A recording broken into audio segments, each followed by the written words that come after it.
आज आपण बनवणार आहोत उकडलेल्या अंड्यांची भुर्जी. तर चला तर मग आपण आज कसे बनवत आहात ते माझ्यासोबत जाणून घेऊया. पहिले आपण एका कढईमध्ये किंवा भगोन्यामध्ये तेल गरम केले आणि त्यात टाकलं थोडंसं जिरं. सोबतच आपण त्यात थोडी मोहरी टाकलेली आहे आणि त्याला थोडं ते तेलामध्ये होऊ दिले. त्यानंतर आपण त्यात ॲड केल्या मिरच्या आणि तुम्ही लसूण वगैरे पण ॲड करू शकतात. नंतर मी त्यात केले एक बारीक कापलेला कांदा आणि नंतर कांद्याला व्यवस्थित ब्राऊन होईपर्यंत आपण त्याला भाजून घेऊया तेलामध्ये. त्यामध्ये मी थोडं नमक घातलेलं आहे. त्याच्याने काय होतं, आपली कांदा होण्याची जी स्पीड आहे ती वाढून जाते. आता आपला कांदा झालेला आहे. त्यामध्ये मी टाकलेला आहे मिरची आणि अद्रक. हे मी कुटून त्यामध्ये टाकलेलं आहे. या ठिकाणी तुम्ही बघू शकतात.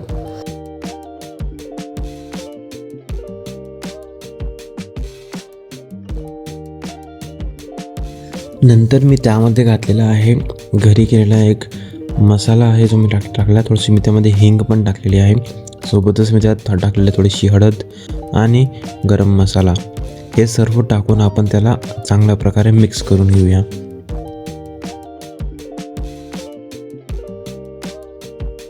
नंतर त्यामध्ये आपण टाकूया टमाटर बारीक कापलेले आणि टमाटर टाकल्यानंतर चांगलं हलवून त्याला झाकण ठेवून देऊया. तुम्ही बघू शकता आपले मसाले पण झालेले आहे आणि कांदा टमाटर एकदम चांगल्या प्रकारे इथं भाजून गेलेले आहेत. थोडं तेल पण त्याला सुटत आहेत. त्यानंतर मी इथे 6 अंडे बॉईल करून घेतले होते आणि ते बॉईल अंड्यांना कापून मी आपल्या या मिक्सरमध्ये त्यांना टाकून देणार आहेत. या ठिकाणी आपण त्याला चांगल्या प्रकारे मिक्स करून घेऊया. त्यानंतर त्यामध्ये आपण ॲड करूया थोडं मीठ चवीनुसार, कारण की आपण मीठ फक्त कांद्यामध्ये टाकलं होतं, यामध्ये नाही टाकलं होतं. तर ॲट लास्टला मी मीठ ॲड करून घेणार जसं आपल्या चवीनुसार लागेल तसं.